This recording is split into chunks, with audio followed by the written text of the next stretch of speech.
ya. Sampai-sampai saya ke sana dulu ya. Tahun 97 itu beliau seorang ulama besar yang terkenal di dunia. Mobil kagak punya.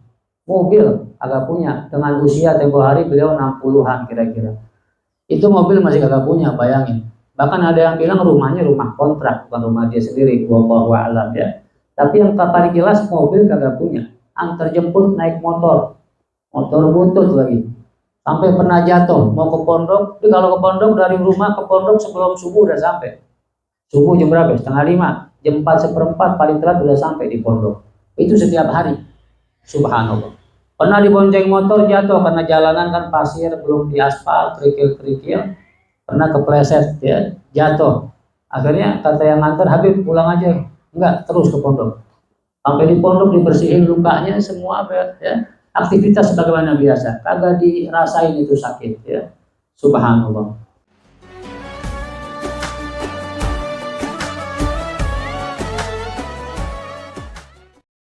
Sedikit tentang Al-Imam Al-Arif Billah Sultanul Ulama Al-Habib Salim bin Abdullah bin Umar Syatiri.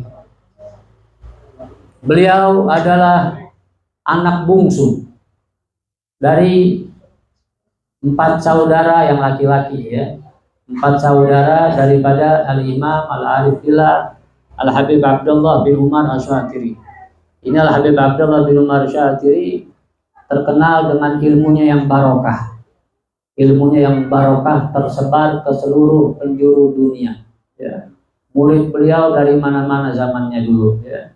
Itu beliau sampai-sampai banyak para aulia mengatakan nanti Habib Abdullah Syatiri di padang mahsyar di hari kiamat dia bakal berada khusus dengan rombongannya. Siapa rombongannya? Murid-muridnya dan terus sampai hari kiamat. Jadi dia punya panji khusus. Sallallahu alaihi Nabi Muhammad.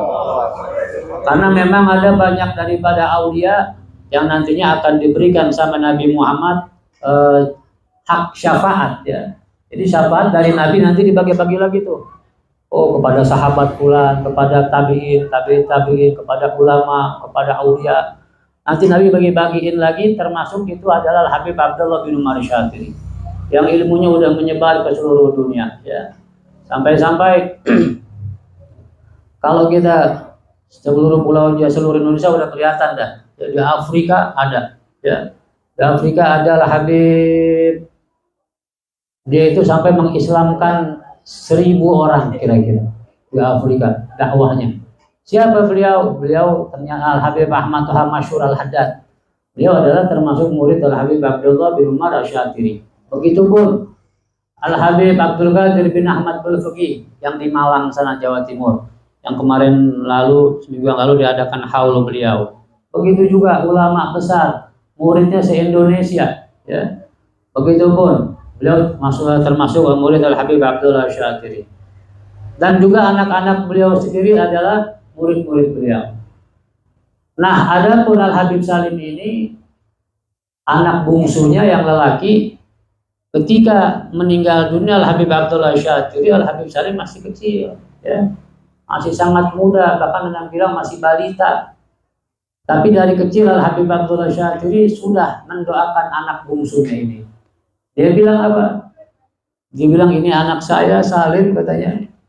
Nanti akan melebihi kakak-kakaknya. Akan menjadi lebih alim daripada kakak-kakaknya. Padahal kakaknya semua ulama besar ya. Bahkan dari kecil Al-Habib Abdullah Syatiri manggil anaknya Habib Salim ini yang masih balita. Kalau manggil dengan panggilan yang sangat istimewa. Apa panggilannya? Ayo sini. Wahai Sultanul Ulama, wahai sultannya ulama. Bayangin ini, sultannya ulama ya. Itu merupakan apa? Doa dari orang tua kepada anaknya. Dan orang tua bukan sembarang orang tua. Orang tua adalah seorang alim yang sangat luar biasa hebat ya.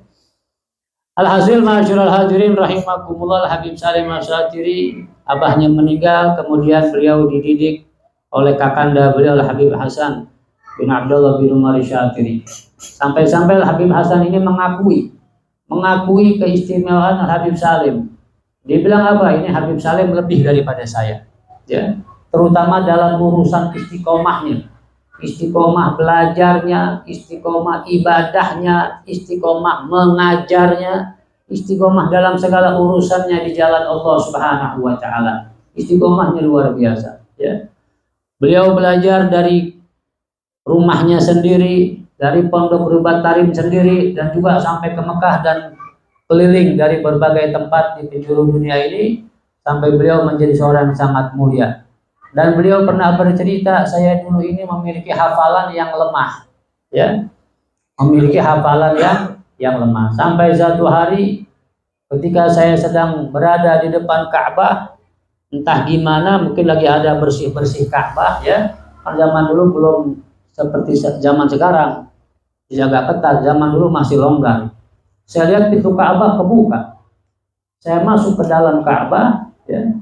Saya di situ saya beribadah kepada Allah Subhanahu wa taala dan saya baca Yasin 40 kali atau 41 kali dengan harapan, ya, apa, supaya digampangin hafalan saya sama Allah Subhanahu wa taala. Baca Yasin 40 atau 41 kali.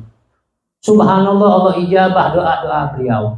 Keluar dari Ka'bah tersebut, apa-apa yang dia baca dengan gampangnya dia hafal. Alhamdulillah. Setengah bahkan lebih kehidupannya berada di pondok. Istiqomah dan sangat bertanggung jawab kepada murid-muridnya. Gak boleh ada murid yang istilahnya bokek dikit, ya kan? Dibagi duit sama dia. Ayo, siapa yang ada keluhan? Ada keluhan apa? Ada perluan apa, Bib? Saya mau beli kitab, nggak punya duit. Ini duit, dikasih duit. Bayangin nih, mondok yang nggak punya duit gratis, ya kan? Subhanallah. Yang nggak punya duit lagi nanti kalau lebaran misalnya nggak punya baju baru, nggak punya duit, siapa? Ayo bagi-bagi duit lagi. Jangankan yang nggak punya duit, yang semuanya dibagi-bagi duit kalau lebaran. Yang kagak punya duit ditambahin sama dia. Bayangin tuh, sepondok ratusan orang dibagi-bagi duit. Itu bukan duit sedikit. Ya, kalau duit sekarang bisa 2 juta, 3 juta. Kalau $100 aja berapa duit? Juta setengah. Nah, kalau $200, 3 juta. Ya kan? Subhanallah, itu sepondok. Habis itu orang-orang kampung juga dibagi-bagiin duit sama dia. Dia sendiri nggak pernah nyimpen duit. Orang kasih duit banyak, dikeluarin lagi. Orang kasih duit banyak buat pondok, buat fuqara, buat masakin, buat du'afa, ya. Sampai-sampai saya ke sana dulu, ya. Tahun 97 itu beliau seorang ulama besar yang terkenal di dunia. Mobil kagak punya. Mobil kagak punya. Dengan usia tempo hari beliau 60-an kira-kira. Itu mobil masih kagak punya, bayangin. Bahkan ada yang bilang rumahnya rumah kontrak, bukan rumah dia sendiri, wallahu a'lam, ya. Tapi yang paling jelas mobil kagak punya. Antar jemput naik motor. Motor buntut lagi. Sampai pernah jatuh mau ke pondok. Tapi kalau ke pondok dari rumah ke pondok sebelum subuh udah sampai. Subuh jam berapa? 4:30. Jam 4:15 paling telat udah sampai di pondok. Itu setiap hari. Subhanallah. Pernah dibonceng motor jatuh karena jalanan kan pasir, belum diaspal, kerikil-kerikil. Pernah kepleset, ya, jatuh. Akhirnya kata yang nganter, Habib pulang aja. Enggak, terus ke pondok. Sampai di pondok dibersihin lukanya semua, ya. Aktivitas sebagaimana biasa, kagak dirasain itu sakit, ya. Subhanallah. Dan dia rajin puasa sunnah. Kadang-kadang kalau puasa sunnah, bukan kadang-kadang, keseringan. Kalau puasa sunnah pas lagi di pondok itu buka cuman air sama korma paling 3 biji. Habis itu lanjut ngajar sampai jam 11 malam kadang-kadang, minimal jam 9. Kagak makan tuh, subhanallah. Nanti pulang baru dia makan. Alhasil ma'asyiral hadirin rahimakumullah, perjuangan beliau sampai-sampai beliau pernah disiksa sama komunis. Dulu di Yaman pernah dikuasai komunis juga, ya. Sampai-sampai beliau berjuang disiksa sama komunis. Makanya waktu tahun 2012 dulu beliau ke Indonesia pas bulan Maulid. Pas bulan Maulid Nabi Muhammad SAW hadir beliau ke tempat FPI Al Habib Muhammad Rizik Syihab di Petamburan. Hadir di sana, beliau sangat senang kepada Habib Muhammad Rizik. Beliau sangat merestui perjuangan Habib Muhammad Rizik Syihab, ya. Sampai-sampai beliau bisik-bisik sama kita orang dulu, ya, sama kita murid-muridnya waktu Habib Rizik lagi masih sambutan. Sampai-sampai dia bilang apa?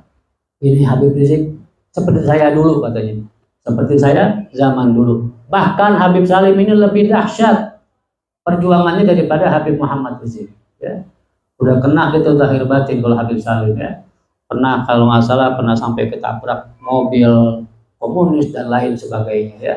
Alhasil ma'asyiral hadirin rahimakumullah, kita ini berjuang di jalan Allah Subhanahu wa taala. Kita harus ikut daripada perjuangan mereka, orang-orang mulia, orang-orang soleh, dengan zahir dan batin kita, dengan jasmani dan rohani kita, dengan tenaga, ilmu, harta kita harus berjuang di jalan Allah Subhanahu wa taala agar kita menjadi mulia. Dan jangan pernah, sebagaimana pedoman beliau dan juga pedoman daripada orang-orang tua kita terdahulu salafun shalihun, beliau menyatakan, terutama daripada golongan Ba'alawi Habaib ya, beliau menyatakan kita punya slogan, kita punya pedoman dalam urusan dakwah nih ya.